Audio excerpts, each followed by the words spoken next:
আসসালামু আলাইকুম রহমতুল্লাহি ওয়া বারাকাতুহু। আশা করি সবাই ভালো আছেন। আমি আল্লাহর রহমতে ভালো আছি। আজকের একটা বিষয় নিয়ে কথা বলতে হয় যে সত্য কোনোদিন গোপন থাকে না। কারণ সত্য একদিন উন্মোচন হবেই। আল্লাহ ছাড় দেয় ছেড়ে দেয় না, আল্লাহ ছাড় দেয় ছেড়ে দেয় না। এইটাই বুঝতে হবে, এইটাই মানতে হবে। কারণ আপনারা জানেন এই বিএনপির নেতা ইশরাক হোসেন, উনি কিছুদিন আগে যেই কাণ্ড করছে বেশ কয়েকদিন যাব যে তার মেয়র পদ নিয়ে বিনা প্রতিদ্বন্দ্বিতা মেয়র পদের জন্য, কারণ সেই শেখ হাসিনার মানে অবৈধ ইলেকশনের মেয়র হওয়ার জন্য সে কোর্ট কাছারি সব দেখছে। পরে লাস্ট ফিনিশিংয়ে দোষটা পাইছে কার উপরে? আসিফ মাহমুদের উপরে।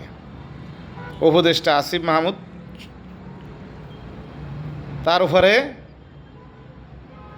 দোষটা পাইছে কি যে তার জন্যে সে পদ পায় না। কোর্ট যখন পদ দিছে তার উপদেষ্টার কারণে সে পদ পায় নাই। এই ধরনের একটা করছে, যে মন্তব্য করছে অনেক দিন যাব, এমনকি পদত্যাগও দাবি করছে।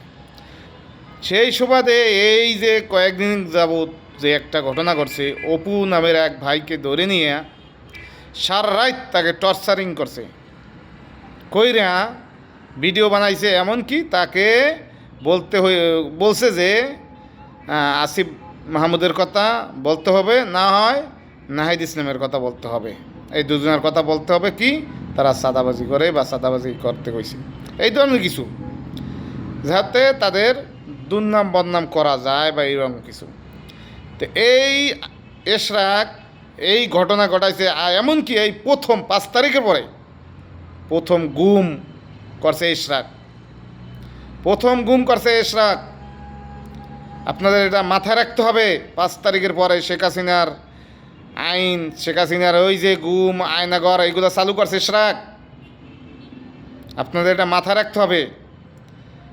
এই যারা প্রথম এই গুম আবার সৃষ্টি করছে তাদেরকে কি করতে হবে, কিভাবে জবাব দিতে হবে, বাংলার জনগণ তা জানে। 24শে আন্দোলনে সব দেখিয়ে দিয়েছে। অতএব আর নতুন করে জালেম এবং এই যে গুম করবেন আর একটা ভালো মানুষের উপরে এরকম মামলা চাপাই দেবেন, মামলা বাণিজ্য করবেন, তা আর হতে দেওয়া যাবে না।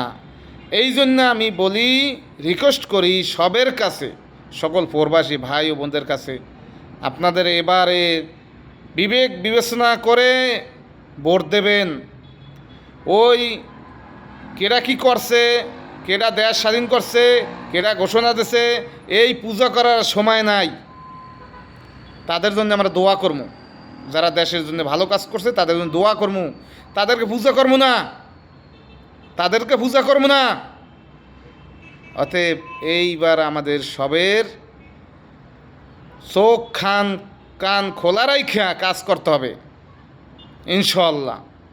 অতএব এইবার আর কোনো ছাড় নাই। এই যারা প্রথম 5 তারিখের পর 5 আগস্টের পরে যে আবার 1 বছরের মধ্যে আবার গুম শুরু করছে, যারা গুম করিয়া টর্চারিং সেল বানাইছে আবার নতুন কইরা, তাদেরকে চিনে রাখুন আর তাদের বিরুদ্ধে রুখে দাঁড়ান। ইনশাল্লাহ এবারই ইনশাল্লাহ পরিবর্তন হবে। আর যারা এই গুম খুনের সাথে জড়িত আছে তাদেরকে অতি দ্রুত বিচারের আওতায় আনতে হবে। সে যত বড় নেতা হোক তাকে ছাড় দেওয়া যাইবে না, ইনশাল্লাহ ছাড় দেওয়া যাইবে না। অতএব এইবারই সুযোগ, এই সাদাবাজ, গুম, টেন্ডারবাজি, এই যে দখলদারি, ভালো মানুষের নামে মিথ্যা বাণিজ্য, মামলা বাণিজ্য, এগুলো সব রুখে দিতে হইব ইনশাআল্লাহ। সবাই ভিডিওটি বেশি করে শেয়ার করবেন। আর সকল প্রবাসী ভাই বোনদেরকে রিকোয়েস্ট আবারও করব, সবাই সাপোর্ট করবেন এবং এই বিএনপিকে বয়কট করুন। এই বিএনপিরে যারা ভোট দেবেন তার নিজের পায়ে নিজে কুড়াল দেবেন। বিএনপিকে যারা ভোট দেবেন তার নিজের পায়ে নিজে কুড়াল দেবেন। অতএব এই কথা মনে রাখবেন ইনশাআল্লাহ।